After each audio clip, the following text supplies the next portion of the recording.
जय जगन्नाथ सांग गोटे कथा कहमी माने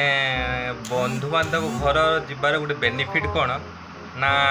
घर तो डेली डाली पाड़ी डाली पाई खाई अभ्यास हो बंधु बांधव घर आसिले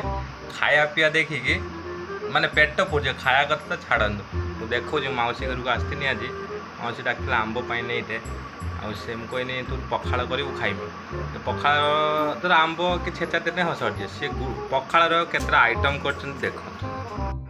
ये हूँ पखाड़ ये हूँ आलू कदली चिप्स ये हूँ भेंडी खटा देकी चड़चड़ी एटा हूँ कलरा आलू एटा हूँ भेंडी गुटा भजा पुटल गुटा भजा बैगण गुटा भजा आंब आउ माछ भी है बट मु माछ खाएनी ये असुर गुटे बसची आ गुटे असुरुड़ी ये हूँ माने बंधु बांधव के क्या घर को जीवार बेनिफिट हूँ या कि खाइबा टिके मजार आस खाई सारे गरम दिन पखाड़ सांगर यहीटा सब बड़ टेस्टी आंब माने यही जिनस माने मु भाव केते